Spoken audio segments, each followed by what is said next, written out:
So, let's talk about how to stop letting life just happen to you and start intentionally designing it, brick by brick. Think of this as your personal blueprint for finally getting unstuck and actually building something meaningful. You know that feeling, right? You're busy all day long, rushing from task to task. Your to-do list is just endless. But then, at the end of the day, you're lying in bed, totally wiped out, and you have this sinking feeling that you've made zero real progress. It's like you're on a treadmill. You're sweating, you're exhausted, but you haven't moved an inch. And that right there, that's the huge mental shift we need to make. We've all been sold this idea that you just have to hustle harder, grind longer. But what if the problem isn't your effort? What if it's your blueprint? We're going to stop thinking like a worker on an assembly line and start thinking like an architect. Okay, so here's the game plan. We're going to start with the foundation, your inner architect. Then, we'll get into the actual daily design, your blueprint.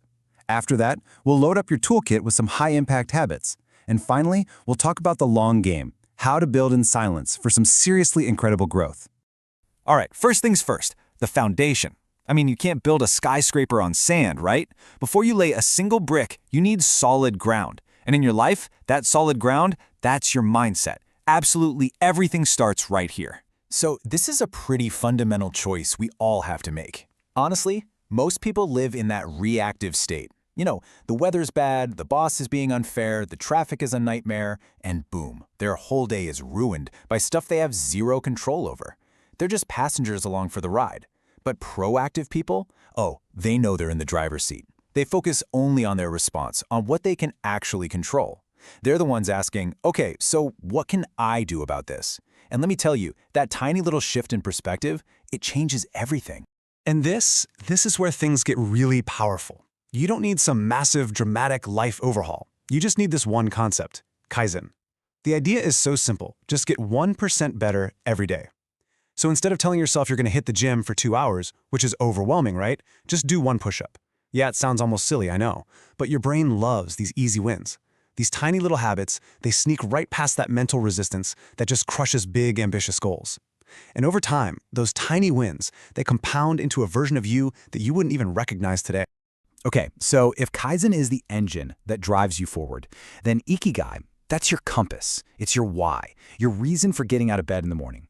And here's a really important point people often miss. Your Ikigai doesn't have to be this grand, world-saving mission. It can be way simpler. Maybe you just love helping people, or building things with your hands, or getting lost learning a new skill. It's just that one thing that lights you up inside, even just a little bit. That's your North Star. That's the direction you start building towards. Okay, so we've poured the foundation. It's solid. Now it's time to unroll the blueprint, the actual practical design of your day. This is where we take all that mindset stuff and turn it into real, concrete action. So look, your day really hinges on two critical moments, the very beginning and the very end. How you start your day basically sets your momentum for everything that follows, and how you end it, that determines how well you rest and recover. I'm telling you, if you can just nail these two parts, the middle of the day almost takes care of itself. So let's talk about that morning launch pad. Truly successful people are fiercely protective of their mornings. So here's the plan. First, before you even go to sleep, think of one thing that makes you excited for tomorrow. Then, when you wake up, move your body. It doesn't have to be some insane workout, just 10 push-ups, a quick stretch, anything to get the blood flowing. And this is crucial. Mind before media. No phone for the first hour. As Oprah said, you gotta give the first hour of the day to yourself before you give it to the world. And finally, just define your top 3 priorities for the day. That's it.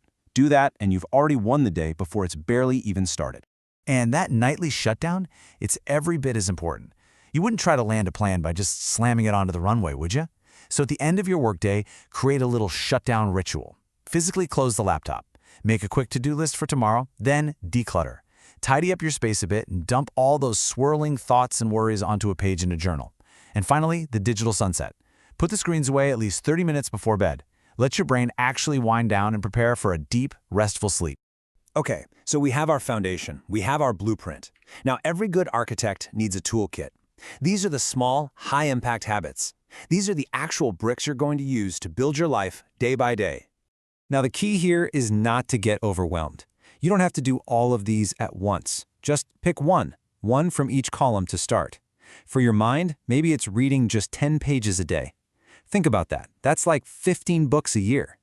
For your body, how about eating until you're just 80% full? It's an old practice and it works. And for your focus, let's talk about the 2-minute rule.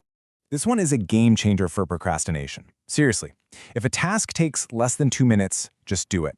Immediately.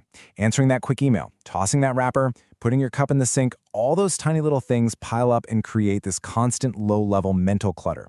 The 2-minute rule keeps your world and, more importantly, your mind clear. And that creates the space and momentum you need for the stuff that really matters. All right, let's zoom out and talk about the long game. Daily habits are absolutely crucial. But sometimes you need a season of intense, focused construction. This is about using those quieter periods to get not just a little ahead, but exponentially ahead. I mean, just let that sink in for a second. The compound effect of pure, uninterrupted focus is, well, it's kind of brutal. While everyone else is distracted, scrolling endlessly, just living for the weekend, you can just disappear. Go off the grid and just build. You can use a quiet season to work so intensely that when you finally re-emerge, people will literally not recognize the person you become. So, what does that actually look like in practice? Well, let's call it a 90-day winter arc. In week 1, you're just building your fortress, getting that daily routine locked in, no exceptions. But then, right around week 5, that initial motivation, it's going to fade. This is the dip. It's where almost everyone quits. But if you can just push through that, that's where true discipline is forged. And by week 12, you come out the other side completely transformed. During this arc, your mission is simple. First, cut out the noise. Delete the distracting apps. Say no to the drama. Skip the meaningless social stuff. You're making your world smaller so your vision can get bigger. Second, redesign your mind. Read actual books, journal every day. Learn a new valuable skill. You're consuming knowledge, not just empty content. And third, master your craft. Go deep on that one skill that you know could change everything for you. Let them talk, you do the work. Let them chase likes, you chase mastery. But look, after all this talk about mindsets, blueprints, habits, and these intense winter arcs, it really all boils down to this one simple number. You don't need to adopt 30 new habits tomorrow. You don't need some flawless, perfect plan. You just need to start with one. One small change. One single brick. You know, the single biggest mistake we all make is waiting for the perfect moment to start. But here's the secret. Inspiration doesn't lead to action. Action leads to inspiration. You have to be willing to start messy, to start scared, to start imperfectly. You just have to start. Because progress will always, always beat perfection. Everything you want is waiting for you on the other side of that one word, start. So, my question to you is, what's your first brick gonna be? Drop it in the comments below. And hey, if this blueprint was helpful, make sure you subscribe for more explainers on how to build a better life.